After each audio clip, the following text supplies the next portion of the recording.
Thank you so much, Mr. Behar, for joining us. We wanted to get your perspective primarily on this idea. What is required really for bringing children back to school? Because one of the key problems or challenges that we've read about in different surveys and by different organizations, including yours, is that a large number of schools are reporting dropouts plus major drops in levels of learning. So first, let's talk about dropouts. Who are the ones who are dropping out, and is there a clear pattern that's emerging? What is happening with these dropout children? Thank you, Deepa. It's a pleasure to be here with you. So as you suggest, let's take the dropout matter first, and then we can talk about the issue with learning. See, I think the reality is that none of us really know what is going to happen to the dropout thing when the schools open up. We are all right now guesstimating. When people are saying that people are dropping or kids are dropping out, what are they actually referring to? They're perhaps referring to registrations or fees that have been given to private schools and things of that nature. Right. The vast majority of children in India go to government schools. Right? So there's no fees, there's no re-registration, so to say. So if you have 70% of kids going to government schools and government schools have mostly not opened, how many kids are actually going to drop out? We don't know right now. We'll have to actually fear, be apprehensive, understand the risk that there would be dropouts given the economic devastation and kids perhaps being pulled out of school to work. So we should fear that, and we should take every measure to not let it happen. So currently, when the people are talking about dropout numbers, that's partly based on, let's call it registrations or fees paid to private schools. Very little of that is any kind of comprehensive or large understanding about the school system, right? So the point is very important. The point is very important because it's clear that the pandemic has caused enormous economic devastation. And therefore, it's quite possible that a large number of kids may drop out. And therefore, knowing this, we must do everything possible to ensure that the most vulnerable groups, the most vulnerable families, their kids don't drop out. But right now, we don't know. We should just fear it. Now, we can talk about learning. And if you have anything specific on learning, let me take that first. Otherwise, I again similarly describe the learning situation. Let's move to the idea, the problem of levels of learning. What do your own, because I read a couple of research reports on the website of the Azim Premji Foundation, which talks about levels of learning dropping by a pretty high percentage, especially for maths and for language skills. Right. So Deepa, let's look at the reality that is facing us. Indian schools closed in March 2020. Right. Schools have been shut since then. There have been good intentioned efforts to conduct some education while the schools are shut. The good intentioned efforts have been of two kinds, roughly. One is online education. The other is, let me call them mohalla classes, meaning teachers will go to the village or to the urban mohalla. They will get the kids out into an open space or in a temple or a chabutra or something, and they'll conduct classes. So online, and let me call these mohalla classes, in-person efforts, right? Right. However good intentioned the mohalla classes are, and many states thought about it well, and they tried to do it, credit to the governments. The fact is it's very hard to execute. You cannot, and particularly when you have the disruption of the first wave and the second wave, it's very hard to execute because you can't compensate for 7-8 hours of a school day by conducting a mohalla class where, in your school, children from all mohallas are coming, but when you go to a mohalla, only from that mohalla will children come. So you can't, even if you do a fantastic job of the mohalla classes, you can't compensate for shut schools. Also, it's not as though all states have done it methodically. Credit to those states that have tried. But most states have not tried it systematically, right? Essence of this is the mohalla classes, at best what they have done is at best they have kept children engaged with their teachers. not really delivered, conducted any real learning, right? Let me now come to online education. Online education, if I were to use just a very simple sentence, is ineffective, just simply ineffective. Yeah. Why is it ineffective? There are two reasons. One is fairly well known. Most children in our country do not have access to the resources that will deliver online education to them. Most children don't have it. Right? What are those matters of access? It's access to the net. It's a device. In the family, if they have a device, it's often shared, perhaps with the head of the family.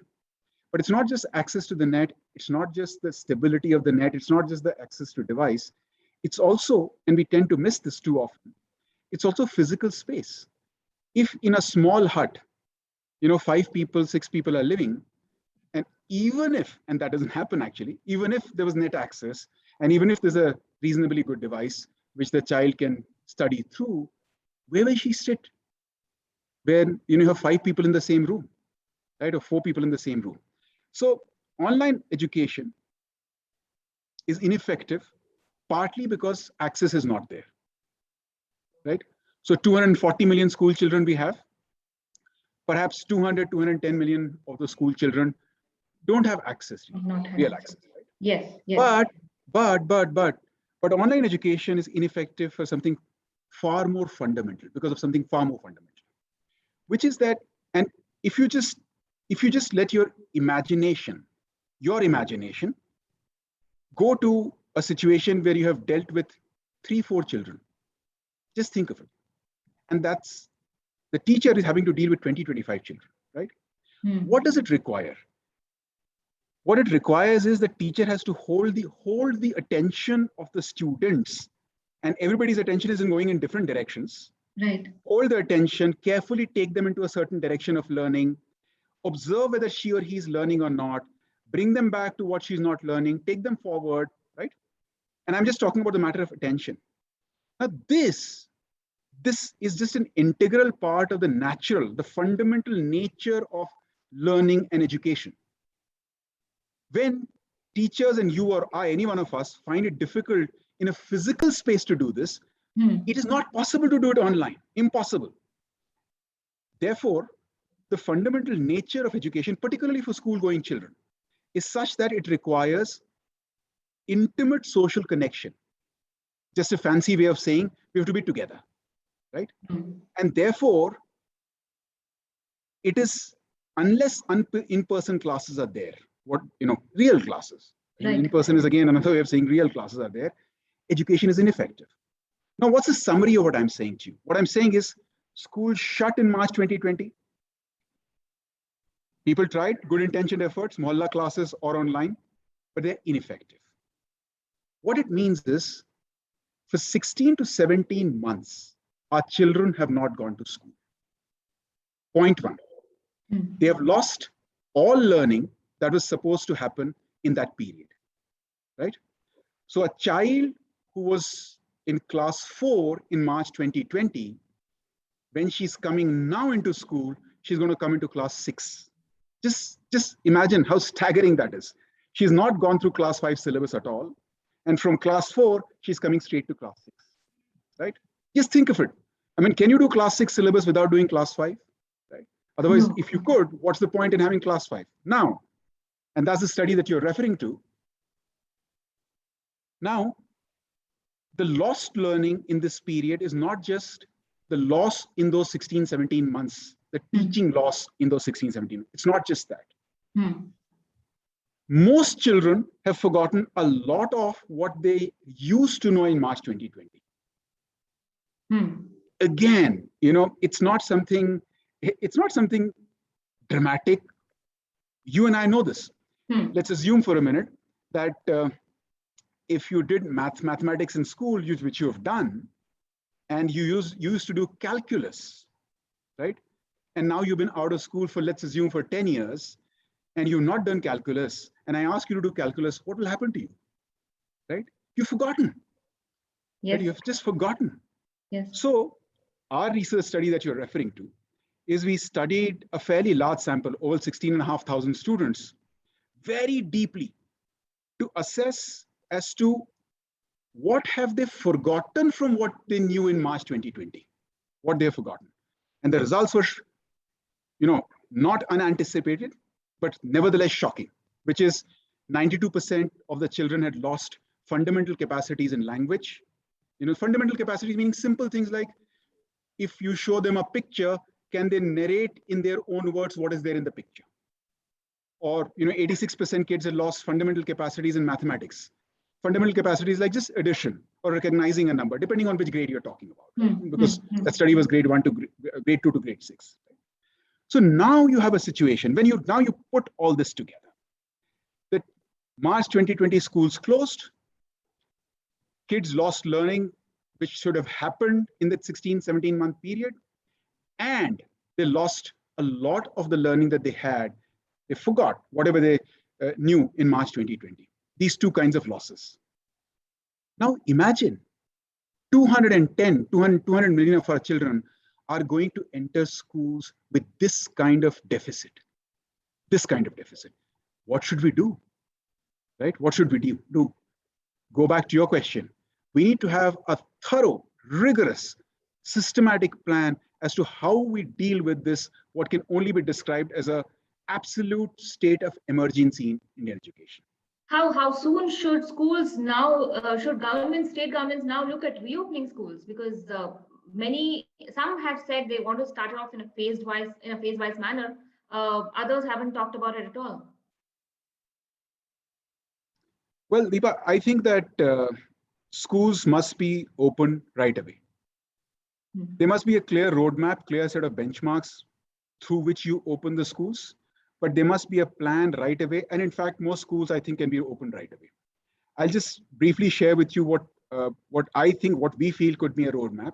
One, open all schools after all teachers and staff are fully vaccinated. Right. Most states have done that. Most states have prioritized teachers. If they have not, they should do it immediately.